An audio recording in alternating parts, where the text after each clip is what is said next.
Welcome everyone here to the Smash Sports Show right here on Smash FM here on a Monday because let's go across to our friends over in WA who are currently the national champions in lacrosse because they won, of course, the national title about now a month ago now from last weekend.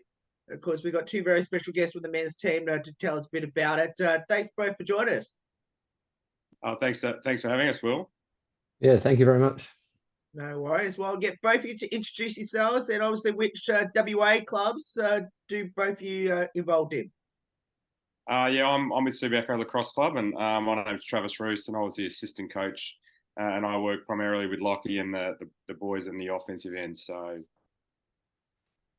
Yeah, I'm Lachlan Walker from the Wanneroo Joondalup Lacrosse Club, and I was lucky enough to be captain of this team. Tell us a bit about, obviously, the national championship was over there in Perth this year, and obviously you clean sweep with obviously the women's, which we'll have them on the show a bit later on. But tell us a bit about playing on in front of your home crowd over there in Perth. Yeah, so pretty lucky this year that it was actually my home ground at Wanneroo Joondalup, so I got to hold the national. So a bit nerve-wracking in the setup and everything before that, but just unreal experience. Probably something I never thought I'd personally get to play in front of my home ground for a national championships. But the atmosphere was amazing. A lot of night games, which we don't usually get to do at national competitions. So, but home ground, night games, atmosphere was awesome. I don't think we could really complain. And I don't think anyone had anything bad to say about the whole week. Yeah, I agree. I think Wanneroo did a fantastic job in hosting the nationals, and yeah, the atmosphere especially on the Friday night game against Victoria was great. And when you watch the replay back and you look how many people are 4 or 5 deep on the sideline, yeah, it was great. And I had friends that hadn't really seen a lot of lacrosse had come down, and they said the setup was great. And yeah, Wanneroo did a fantastic job in hosting this year.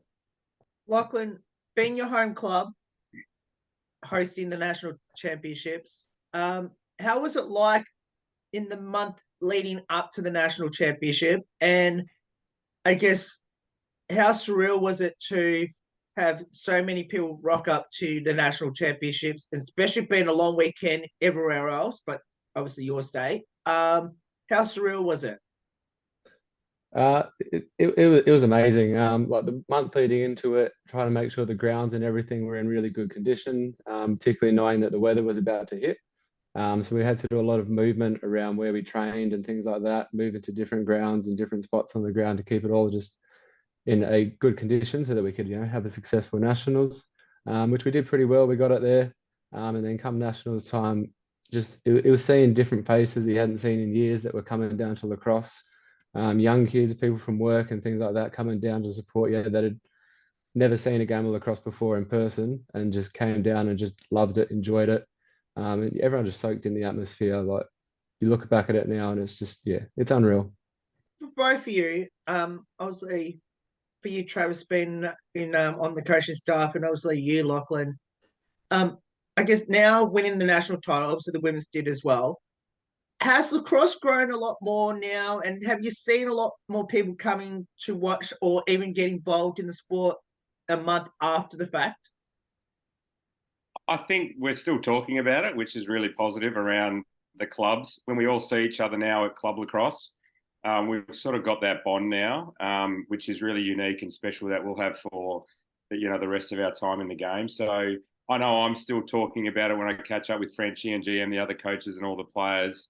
And yeah, there's that sort of special bond that we'll have. It doesn't matter what sport you play. When you win a championship, it's really hard to do. And I think, the thing that I really admired about our team this year was just how unselfish they were and how it didn't matter what they were all that there was a collection of the best players in WA, but they were all just prepared to do whatever they needed to do to help us win.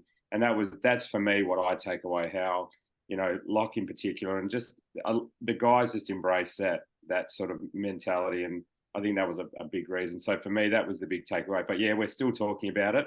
And, we're already excited about next year already. Yeah, I think in terms of seeing some new faces down there and that it's been pretty good seeing people come back after nationals that haven't been playing in a couple of years. Even if they're not playing just yet, they've just been around the clubs a lot more. I definitely know that we at Wanneroo got quite a few people just signing up afterwards. A lot of young kids who are at the schools in the local areas walking their dogs and saw that we had the nationals on, and we've had a few parents now sign up from those kids, which has been really good. So hopefully it's a little kickstarter for a little bit of growth in the sport. I know, WA and Victoria, now almost now become a bit of a biggest rival, um, especially this year, because I know in box lacrosse, when it was held down in Melbourne, it was Victoria and WA. How good was it to beat Victoria in the granny in front of your home crowd? We actually beat them in the round robin game, Oh, and that's right. You SA did too. It was SA SA you beat in beat the them. final. But it's always great to play Victoria, and I'll speak from my perspective first before I pass the lock. But yeah, as a player when I was playing, there's nothing better in Australian lacrosse than WA Victoria. So as much as we admire and respect SA, there's that extra special, I think that stemmed from state of origin footy and. But yeah, we certainly, I think we have a mutual respect for each other. But when the ball is put down and that first whistle's blown, it's game on. So yeah, it was a great game. The first game, 16-15, we were lucky enough to get up in overtime. But yeah, it's a great rivalry, and that's why you play. You want to be a part of these games in Australian lacrosse. So From my perspective, our last nationals before this year that we won was 9 years ago, where we were lucky enough to beat Victoria. I've probably played in every one since then, and I think I've lost to them about 5 or 6 times in the final. So beating them in overtime, that was pretty special. So I enjoyed that quite a lot. When was the realization in the grand final that you got a chance to enjoy the moment? look, I felt pretty good early. We fell behind 2-0, and then we went on a bit of a run. I probably started to feel pretty good at about sort of 8 or 9-2. I just felt we had really good momentum. We were winning the ball out of the middle, and we were just having really good offensive sets. So yeah, when it got to 8 or 9-2, the end score was 18-2. But when it got to that point, I just felt like we put the foot down, and probably 13-14 till I was able to, I probably didn't show it, but internally, it's probably one of the first nationals as a coach or player that I've been able to enjoy the last sort of quarter, because they've always been really close, as Locke said, against Victoria or South Australia. So yeah, I started, early through, probably towards the end of that second quarter, and then obviously in the start of the third, we sort of went on a bit of a run, and yeah, they just couldn't match us. But yeah, I felt pretty good about 13-14 until, and then it was nice to enjoy and just really seeing the guys enjoy it. That's what brought me a lot of satisfaction. For me, probably we had a timeout with about 2 minutes left in the game. Luckily, my last nationals that we won, GM and Frenchy, who were our head coach and our assistant coach, were players at the time, so I played with them. So we kind of had that timeout, and that was kind of when it really hit me that we're about to win another one. We each had that chat, and I went, "Wow, you guys are playing the last one here, coaches. This is pretty different." So I would say end up being 18 unanswered to win the title. After, as you mentioned, Travis, you were down 2-0 in the grand final. I guess, where do you think the roll-on happened from the coaching side of things? And then, Lachlan, I'm going to ask the same question to you from the playing side of things. Where do you think, was there a particular turnaround in that game, especially when you got behind 2-0? Yeah, I think from my perspective, I just felt SA won a couple of early face-offs, and they had a couple of good possessions, and once we were able to just settle into our offense, I knew we had the depth, and I knew we had sort of the players to be able to put up big numbers. So I just felt once we got into some rhythm, we had some good long possessions with sort of multiple shots. We started to, and that, like I said earlier, one of the strengths of our team was how unselfish everyone, in particular on offense, it was just about, it didn't matter who scored. So I felt once we just kept making that extra pass and moving the ball, we were able to find some really good looks. And I think, Locke got us started with a couple early, and then Griff. But yeah, once we got into a rhythm and started to move the ball dodge and create off ball, we started to sort of open them up a little bit. So yeah, we just needed to get into a bit of rhythm. And to SA's credit, we knew they were going to probably come out with a little bit of fire, but I think after their game against SA, they probably expended a lot of energy to get into the final. But we certainly knew it was probably going to be close early. But once we got into that rhythm on offense, I felt pretty good about what we were going to do. Players' perspective, probably. There's a moment early on where Kai Williams, who's one of their attackers, who scored a whole bunch of goals for South Australia throughout the tournament, just went for a dodge on Ashby Dennis, and Ashby just locked him down. Just played good, solid defense. Didn't try to take the ball away or anything, but there was just no getting past him. And I think from that point on, there was a lot of confidence that they weren't going to score a whole lot of us if we got the ball. We were going to score. So and that's kind of that happened. So obviously your main big clubs, obviously Subiaco and Wanneroo, obviously East Freo is the other big club in Bayswater. Was it an even spread within the team? Yeah, it was. We had one guy from Bayswater. We had 3 from my club, Subiaco. Locke, how many did you guys have from Wanneroo? I think we had 5 or 6. Yeah, and then Wembley had 3, 4, and East Fremantle as well. So yeah, and Phoenix had 2, I think. 2. So yeah, it was a really well, to be honest, this was probably in all my time in WA lacrosse, this was our biggest tryout numbers. We had fantastic numbers in the 40s. So it was a really healthy tryout process. So, we, besides probably Braden Panting, who got selected and then unfortunately missed out through injury, I don't think we could have picked as strong a team as we had. So, yeah, it was a really good balance. It just happened that we had a representative from each club, but yeah, it was a really tough selection process and probably the best numbers that I've ever been involved with. So it was really healthy for WA lacrosse, and just some of the coaches and people that were involved in that process was great, and that's exciting moving forward. So, how strange was it to revert back to club? Now you have to sort of play against each other. Yeah, so I don't know, it's pretty different. First time coming out with some of the boys, just having a laugh at the start of the game, just having a dodge on people you just were playing defense next to, and then now they're whacking you, trying to belt you.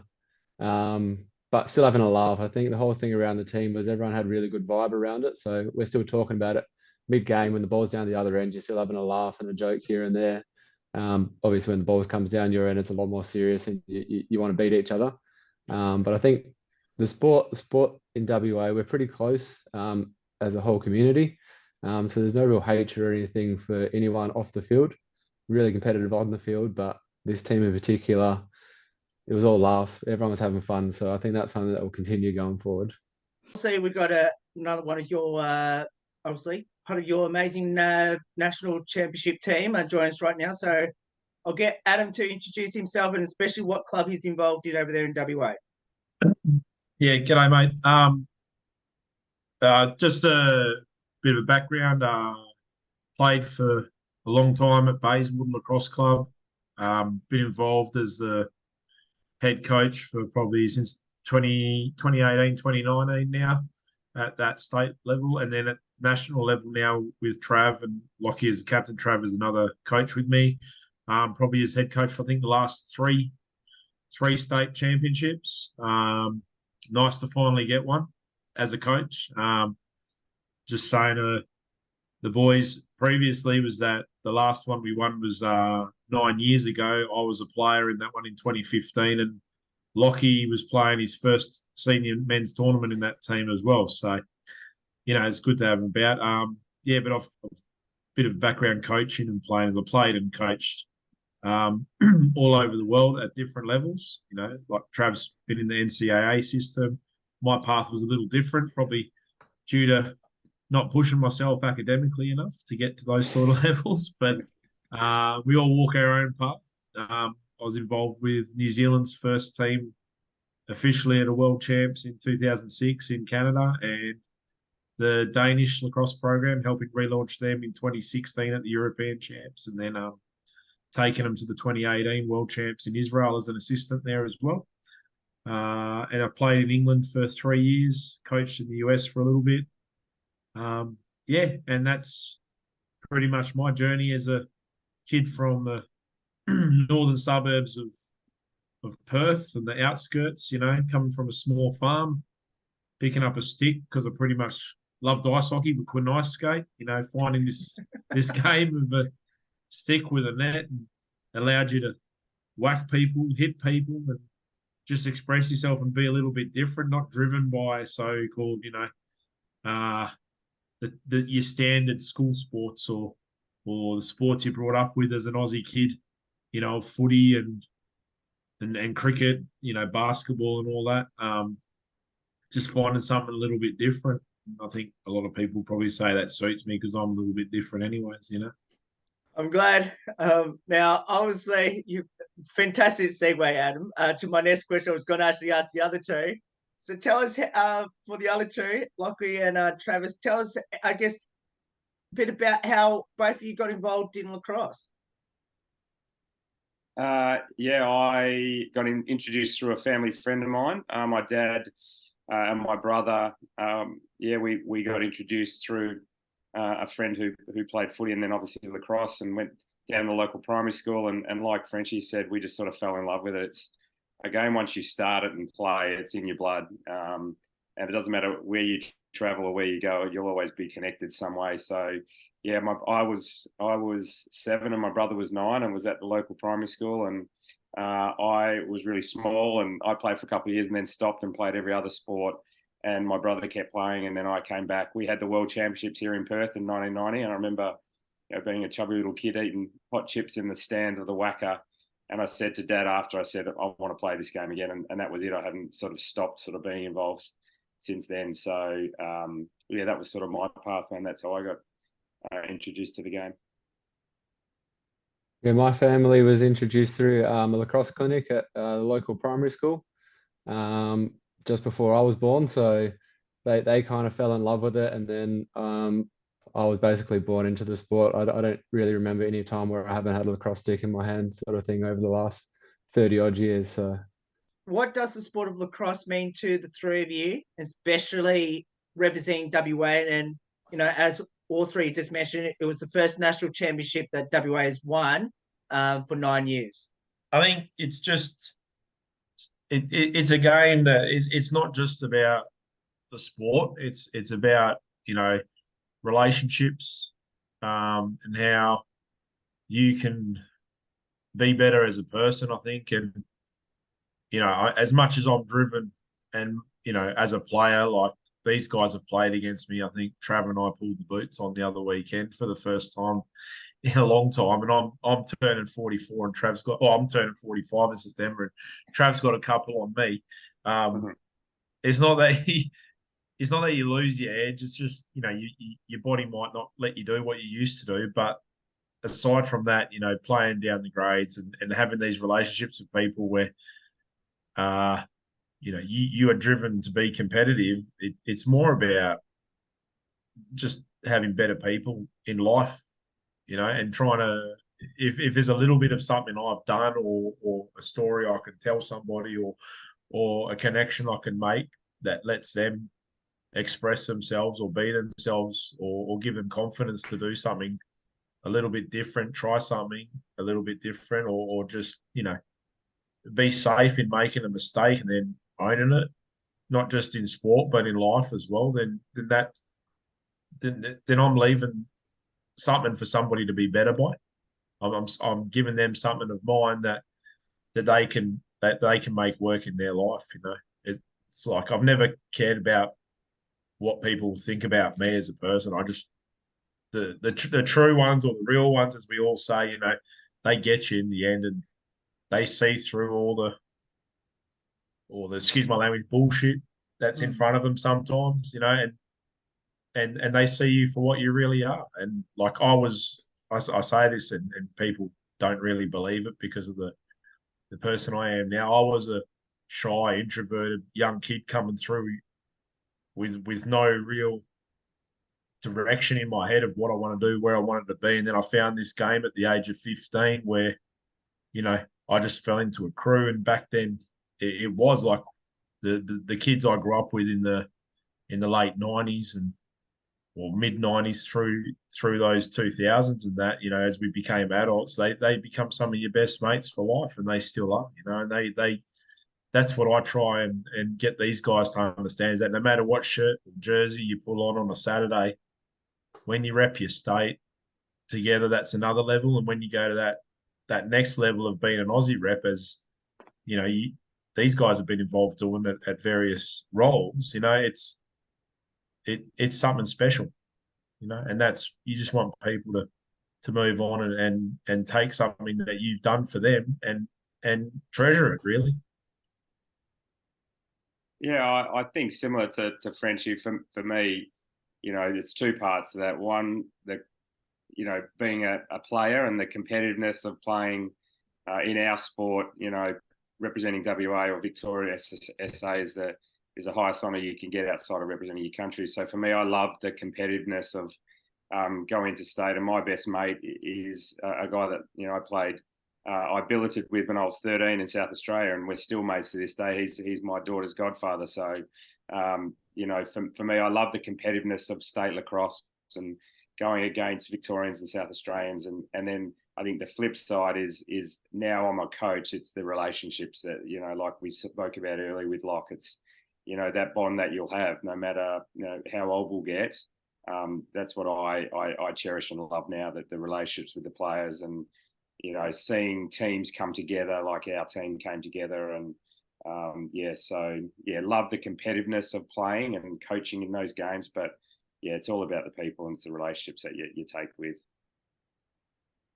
For me, it is that competition. It's something you don't get to do, all the time. Like club lacrosse is awesome, but when you get to step up to that national, the state team level, it's a week of you just getting to actually play your absolute best against the best in Australia, which you don't get to do every week. You get to go against different people, people you played with, like a few of the people I was playing on, I played for Australia with, but then I get to go head to head with them, and it's just that competition. But then from that comes this big community thing of our team.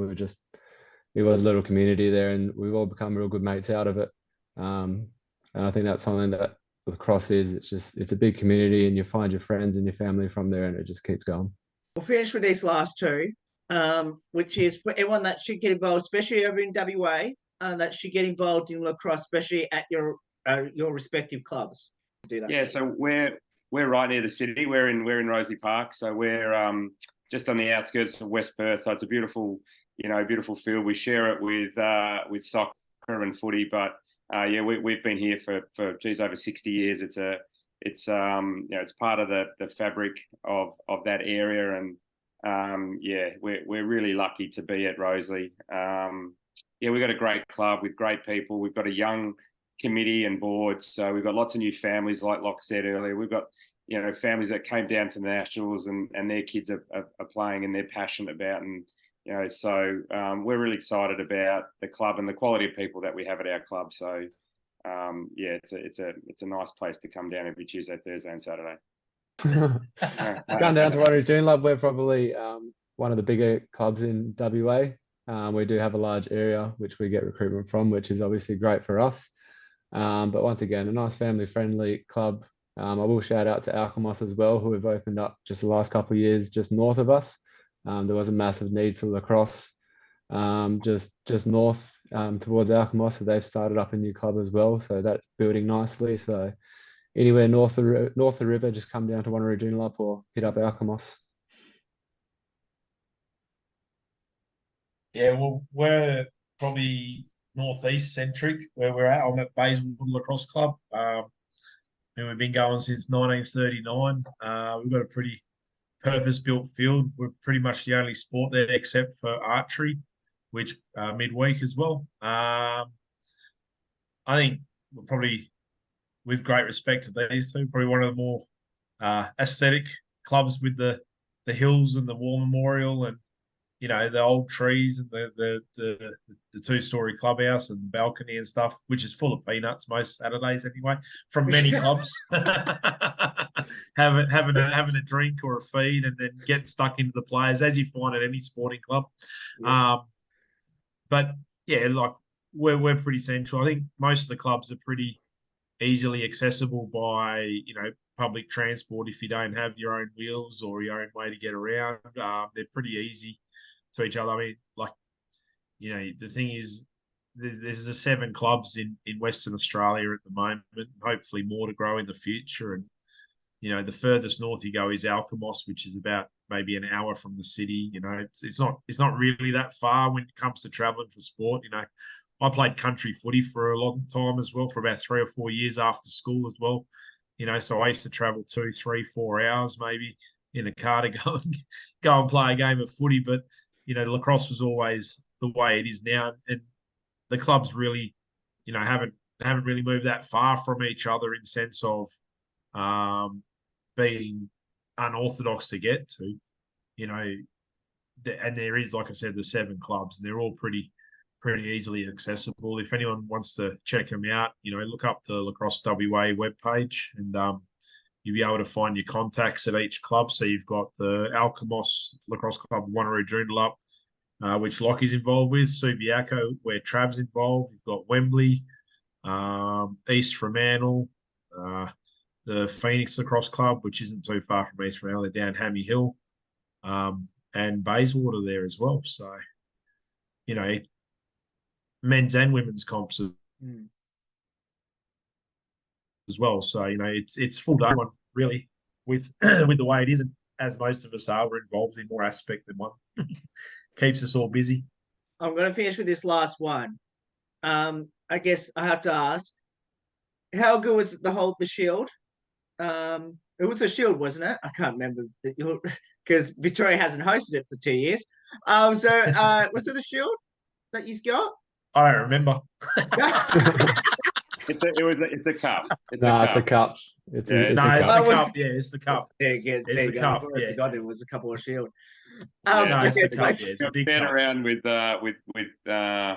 amongst all the clubs, and we certainly enjoyed each having a little beer out of it. So it came down to Subi, my club, at the end of the night, and that was a fantastic night with sharing the men's and women's, which, you know, shout out to the girls. They had a fantastic tournament as well. It's the first time in 40 years that both the men's and women's had won the national championship together, which is amazing. So the last 3 nationals, I think each of the 3 states have shared it. But yeah, I couldn't remember. I had to go back on Wikipedia and have a look. But it was great to share that with the girls as well, because as Locke said, it's, you know, we're all a big community, and that was a fun night. But yeah, the cup certainly got shared around that night. But all 3, thank you so much for getting up some of your time to join us. As I said, congratulations, well deserved. I wish I was there in WA to see WA win the championship, and I'm glad someone else beat Victoria. So even though I am the Victorian, so I'm glad someone else beat Victorian at lacrosse. So well done, well deserved, and hopefully depending where the national championship is again next year. Well, it's in Victoria next year, I'm pretty sure, mate. So we'll have you on the sidelines. Might even get you a black and gold setup, eh? All right. Yeah, I'm happy to. I'm actually coming over to WA next year, so so hopefully I'll get to get to go around to all the clubs there in WA when I'm over there. No, thanks for having us. I really appreciate you helping promote our sport. We're really grateful. So thank you for your time. No worries, and of course that is the WA men's national champions. Of course, winning the championship over South Australia, about a month ago now. So, of course, they won that easily 18-2 after being behind at 0-2 at the start. There's more on the Smash Sport Show right after this. Don't go away here on the 10th year celebration. Welcome everyone back here to the Smash Sport Show right here on Smash FM on a Monday night, because we just had the men's team just a moment ago. Now we turn our attention to the women's now, and of course, luckily, hopefully I'm getting this correct because I stuffed up on the men's intro a moment ago. Now, obviously, the WA women's won their national title after beating Victoria in the grand final. Yes, thank you. Yep. I know I've got one of these 2 right. Of course, they won their grand final over there at Wanneroo about a month ago. And, of course, we've got 3 very special guests from the women's team to tell us a bit about it. Thanks all 3 for joining us. No worries. Thanks for having us. So much. Thanks for having us. No worries. Well, I'll get the three of you to introduce yourselves and tell us which clubs over there in WA you're competing. Yeah, no worries. I can start. I'm Ashton Hiron. I play for Phoenix. And along with Tammy, I was one of the lucky captains of this year for our state team. I'm Tammy. I'm from Wanneroo Joondalup, which were the club that got to beautifully host this year's tournament, and that was amazing. And then go Em. I'm Emma Green from Subiaco. I believe you've had a few meetings with some of my teammates before about the premierships a couple of years ago. I mean, I'm going to go straight to you first because obviously your home club hosted it, which I just had Lockie on the show about this same thing. So I'm going to ask you, how exciting was it?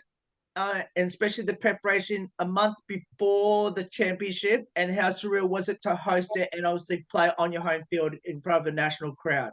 I think that's actually just the ultimate feeling is, you know, you played a sport your whole life and you finally get to actually play it in front of your friends and family on your home turf. There's actually nothing better than that. So it was truly amazing to see friends and family that haven't watched in many years. And it just makes it even more special to me personally. I thought it was amazing. Lockie mentioned his response. Don't worry, I'll get to the other two in a moment. But I have to ask, Lockie said in his answer that he's had to sort of train at different venues to make sure that the field was good to go for nationals. How difficult was that? A little bit. Obviously, because we play a winter sport, and we play outdoors, you definitely want the field to be the best it can be. Obviously, having a home field advantage, that's the best thing ever. But yeah, training on different fields and at different times and stuff like that, things we're not used to. But I think that actually makes it all the more sweeter when you do get to play on it. So we were still down there every night having a look at it before we went to the other field and stuff like that. So it was still around the field, but it wasn't, I don't think it was that difficult because the other fields we were playing on weren't as good. So then when we got to actually play on it, it was a lot better. So I thought it was actually a good thing to kind of save it and then get to really showcase it through the week. So it was not too bad. I'm going to ask the other two this question.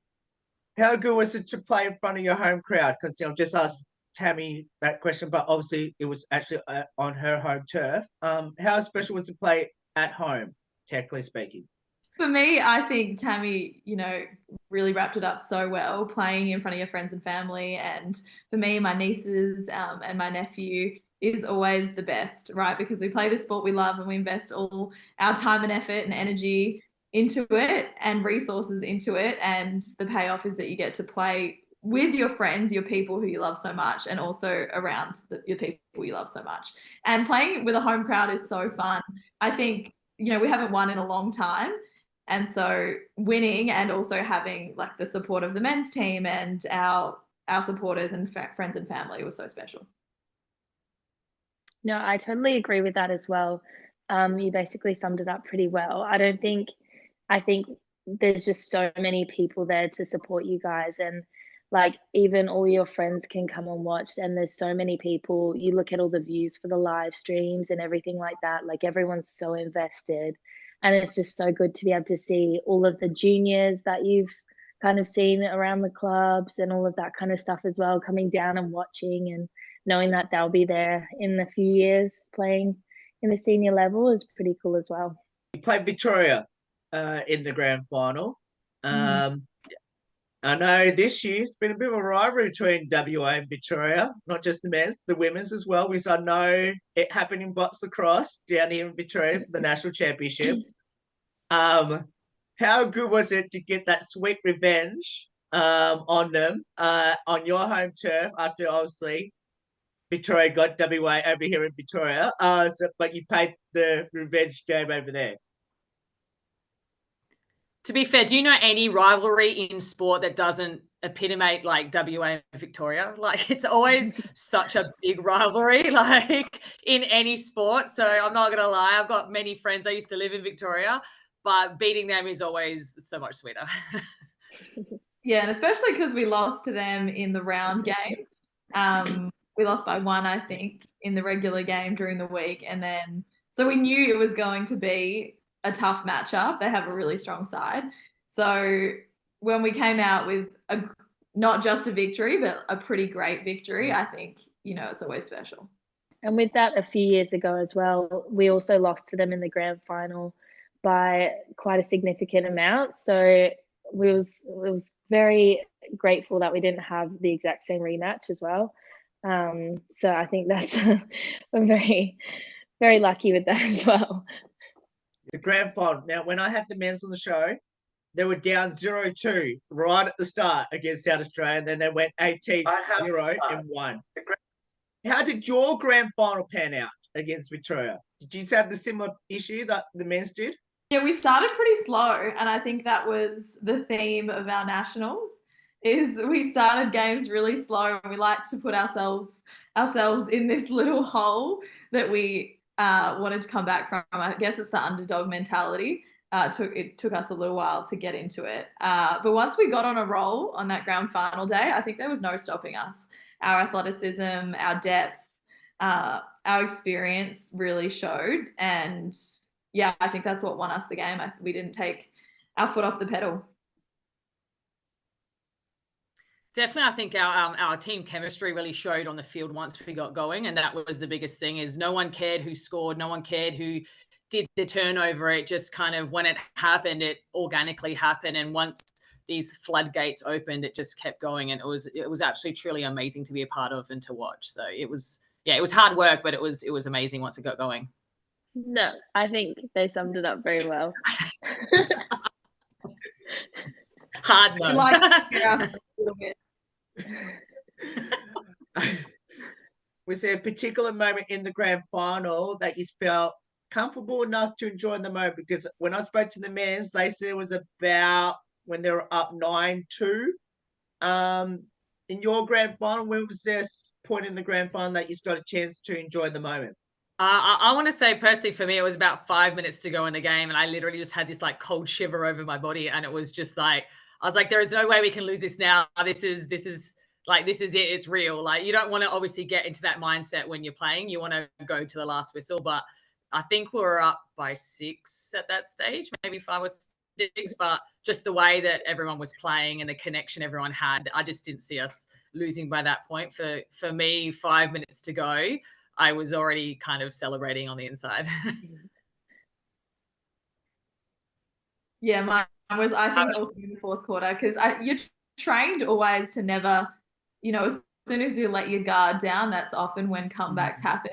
Yeah. And you never want to be that team that lets their guard down and then you're in a pickle at the end. So you don't ever want to prematurely celebrate a grand final win. But I think, yeah, as time ticks on and you see that there's quite a big margin, you're like, oh, wow, this is going to be good. Yeah. This is exciting. For me, it was in the last quarter. I came off for a sub, and it's just a different perspective looking from the outside in.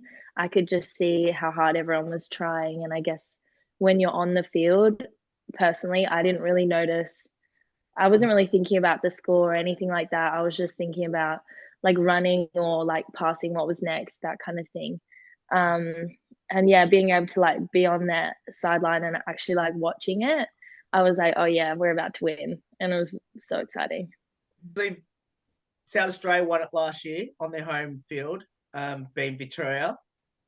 Did you take any advice from SA how they did it last year against the Vic? Because I think they were in a very similar thing they did last year, where like you did this year, where they lost to Victoria in the round, the round robin games, and obviously beat them in the final. Did you get any, or even got the chance to watch what they did on their home turf last year to duplicate something similar like you did this year?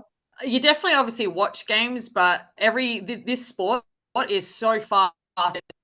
It's not what happens this year.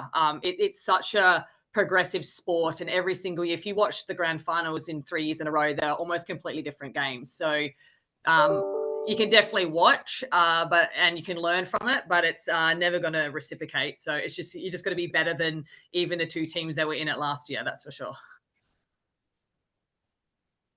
Yeah, I didn't play in last year's nationals, so I only watched it online. So yeah. I played in last year's nationals team, and it's really quite frustrating actually, because I'm unsure if you know, but we actually beat South Australia last year. But it was based off goal percentage, so we didn't actually get to go through to the grand final. So it was really frustrating, a bit bittersweet, I guess, because we're always kind of, if it couldn't be us in the grand final, we're rooting for SA to win. But it was a little bit frustrating, I guess, knowing that we were good enough to beat SA, but we just didn't have enough in us to beat Victoria the first time. So it was a little bit frustrating. But yeah, that's it really. Who got to hold the cup first? Ashton. I mean, As she should. Ashton was the MVP tournament winner. She had the best tournament I've ever seen her play in my entire life. So she deserved to touch that first. thank you. Yeah, I think Tammy and I held it up before we got to call our teammates up, which was pretty special. I think that's the first, I was reflecting, I think this is my first senior national championship I've ever won. And I've played in a lot of senior national championships. So it was very special. That's awesome. Okay, Ashton. I need to ask you this then. How good was to hold the cup first as captain before your teammates swarmed onto you?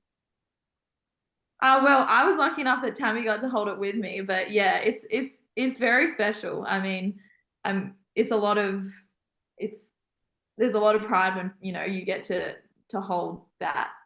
Obviously, being on your home field, and obviously, as Ashton just said, it was her first seniors, so it's an overwhelming moment. Like that for me was personally my last one ever. I retired, so for me it wasn't even probably the same feeling you had, but in reverse almost, because it meant so much being in front of everyone. That you know, and as Ashton said, you've sacrificed time with your friends, family, and all this, and you get to kind of show them what you've been working on, and obviously, it's such a team sport that not one person deserved it more than anyone. Everyone in our team, if one person wasn't there, we wouldn't have won it. So it's a very surreal moment, and it was beautiful that I got to stand next to Ashton and hoist it up. So it was great. Did any get a chance to kiss on the trophy? Be honest. Kiss the trophy? Yeah. Yeah, 100%. Of course. Is that allowed?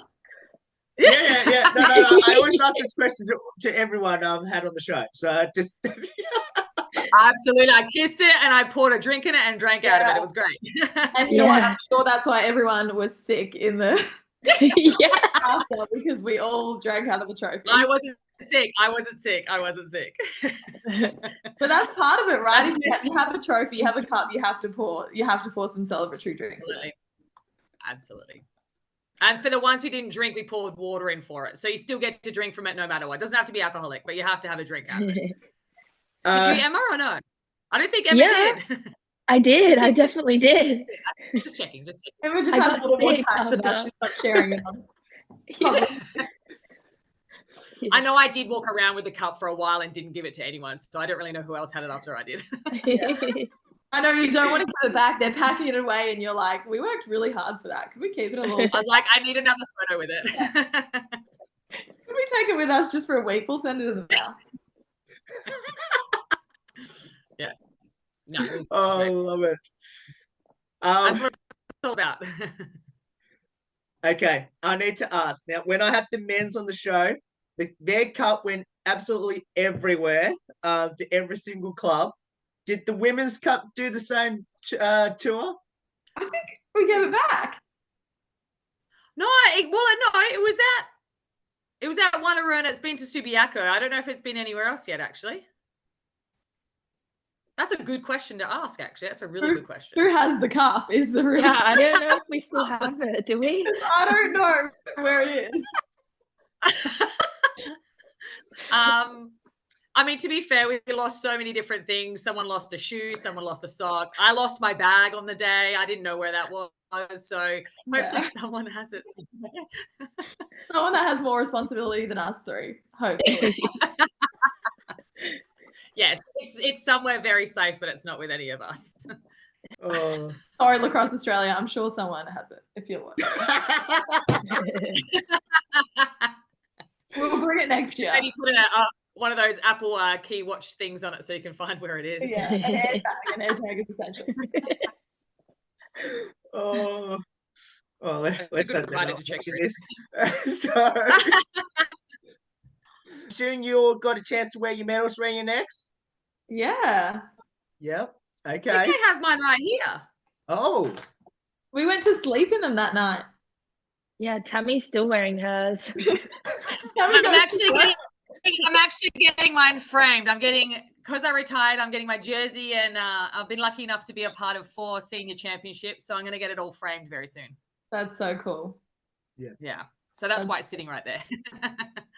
how long did you wear your medals around your necks for? And did any of you sleep with it? I definitely think mine was still on my neck when I woke up the next morning. Was it really? I think so. I still had my shoes on, so I'm not sure. No. Mine came off at bedtime. It was too cold for that. Yeah. I was collecting medals through the night. I think I had some of the boys' ones, some of the girls' ones. I don't even know, but don't worry, I gave them back. But they all came off anyway. I That's love that. fantastic. That is good. That is fantastic. Yeah. Okay. On top of that, did you get a chance to bite on your medal? And if so, is it pure gold? Yeah, of course. That's why it's so expensive to play lacrosse. The other two? I did on mine. I think it went everywhere. How was the celebrations like? And I'm assuming you joined with the men's because that's what they said. It was a lot of dancing and a lot of singing. I don't think I've never, the last time WA won men and women's seniors, I think, don't quote me, but I want to say it was 1985.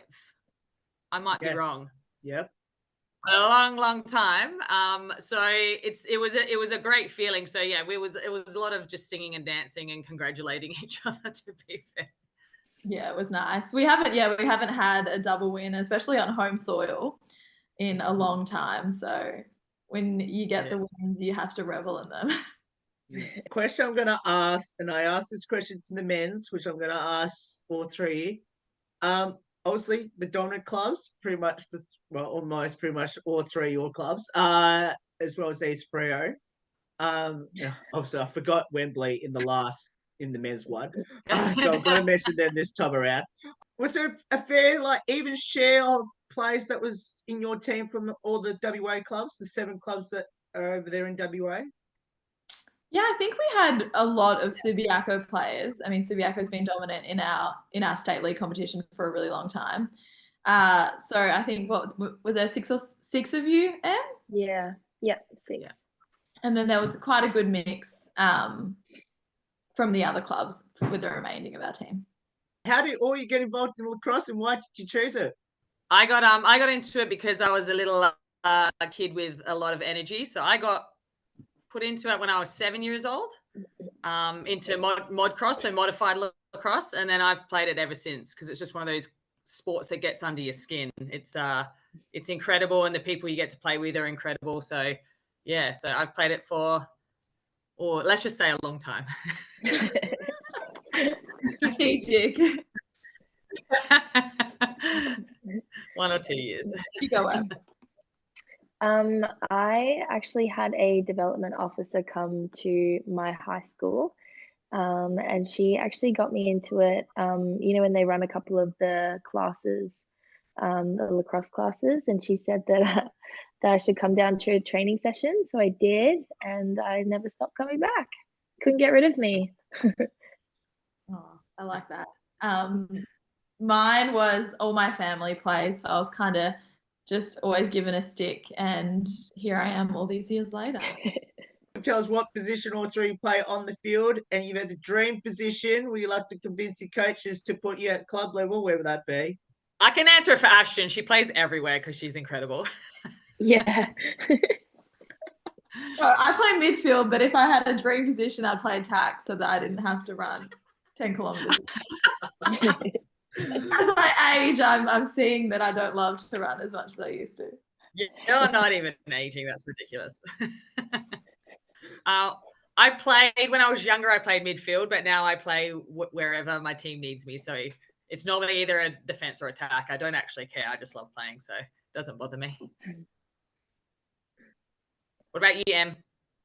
I am having to play midfield this season, just because we're light on a couple of numbers, which is a bit rough sometimes, especially versus these two teams like Wanneroo and Phoenix. Oh, never run so much in my life. But the dream position is attack. You're a good attacker. Yeah. Obviously, She's got a very good shot on her. That's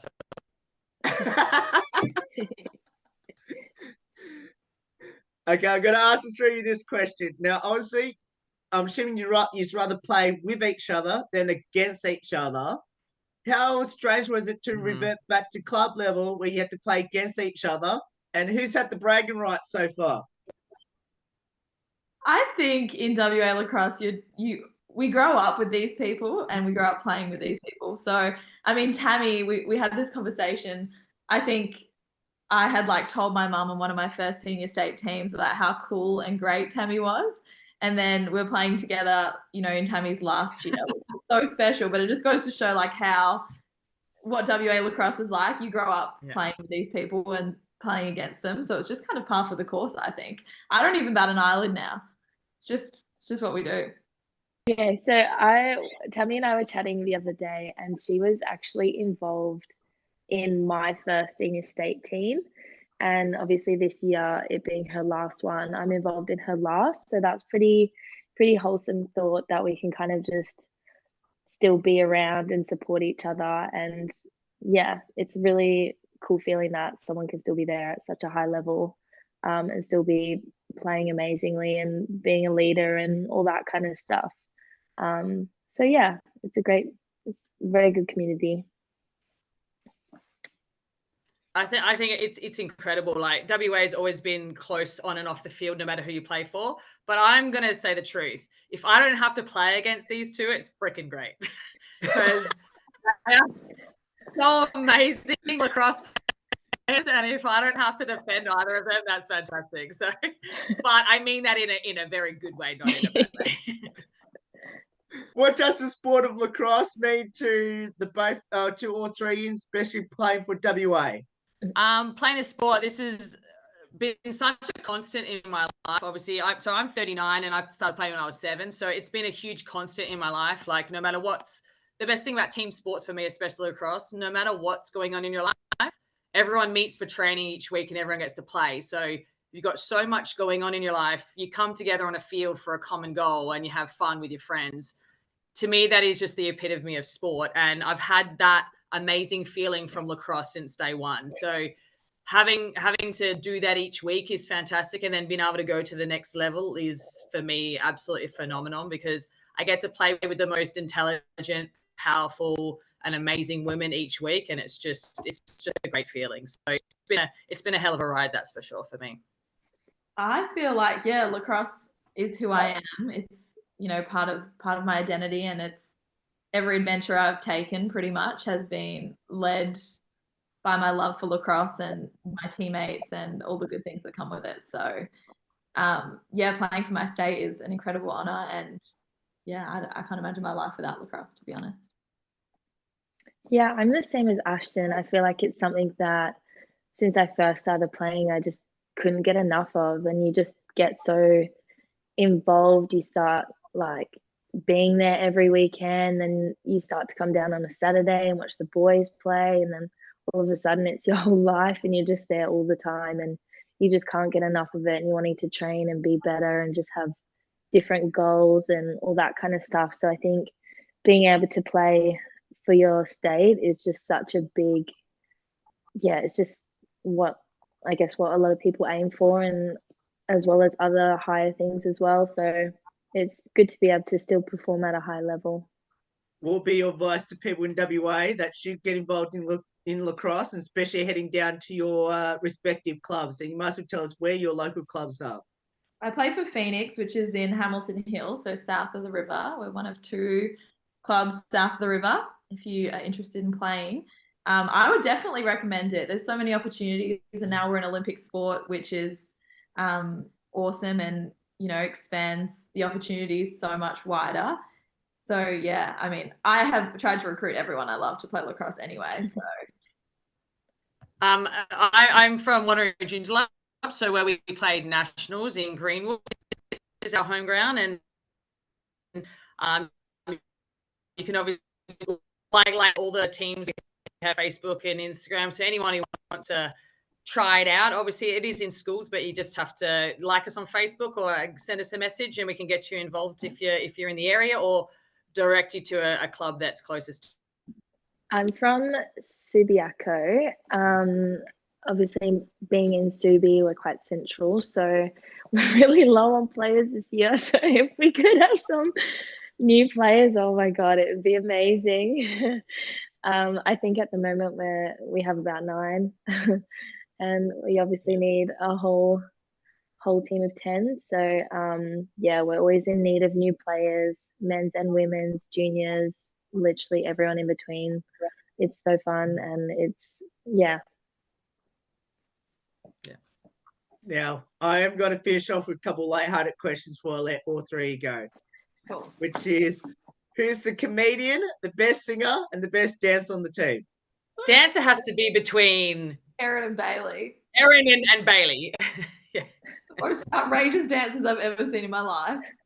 I feel like all 3 of those could be Bailey. To be fair, yeah. Really are. When both Baileys and Erin get together, it's hilarious to watch, right? And all they do is sing and dance. So Yeah. I think Caitlin Ryan could be the funniest person on our team, though. True. good. She's sneaky funny. She is. Yeah, she is. Do either of you have a pre-game superstition or ritual or routine? All right, you go, Tam, because you're very superstitious. I don't know, like there's always things like I have to go out to the field beforehand without shoes on and touch the grass with my bare feet. Ooh. And then I have to, like when I'm in the change rooms, like I have to go around and fist pump every player before we play. And then when we do our first cheer, it has to be on the field, sticks touching. If your stick's not touching, we're going to lose. Oh. So that's the reason why we won, just so you're aware. But yeah. It was the grounding. She liked the mud because we had a lot of rain. She liked the mud squishing between her toes before the game. Yeah, it was delicious. I'm not very superstitious. I used to have game day undies, but I grew out of those and didn't get a new pair. So now I just go with my comfiest pair. That's fantastic. Thank God you threw them away. That was cut out. Goodness. No, I'm kidding. I've said words. Mine would be I think it's really good to eat a lot the day before. So I'm having all the carbs I need. And then I like to get there at least like an hour before. So if we have a 30-minute warm-up, just being there like 30 minutes before the warm-up. Just to I just hate being late. It stresses me out and makes me anxious, and it just feels like everything just falls apart if I'm late. I'm going to finish with a 2-part question. The first part is, did the team have a pump-up song to hype the team up before a game? Okay. And the second part is, who was the responsible one for the speakers, if so? So it was actually Shannon's brother, speaker. What was the song that everyone, because we had everyone had to put in songs. Yeah. I can't even remember the one that Ashton always sung and danced to. It was stick season. Not pump up at all. But it took a little bit of massaging. The first day or so, people were not about it. Come day 5, we were belting that. Playing it at least like every hour. It was too much. 5 times before a game. Yeah, yeah. But like dancing to a made it pump up. Emma will sing a little bit for you if you like. No. I will not. To be fair though, when I hear it come on the radio now, It makes me sad. Stuff. Makes me miss it. Oh, all three, thank you so much for giving up some of your time to join us. I wish I was over there. I was planning to go over there to WA, but I'm so glad that you've won, and especially being Victoria in the grand finals. Well deserved. And hopefully I'll be back over there in WA. I'm planning to go over there next year, so hopefully I'll come over to your 3 respective clubs next season to hopefully get to watch some lacrosse over there in WA. Hopefully. Thanks so much. Awesome. Thanks so much for having us. Yeah, thank you. No worries. And that's, of course, the WA Women's Champions of the national title, of course, winning there at Wanneroo only about a month ago now, last weekend. Of course, if you want to get involved with these 3 amazing clubs as well, of course, we'll put all the details up on how you can get involved with the 3 clubs there. There's more on the Smashboard Show right after this. Don't go away here on the 10th year celebration.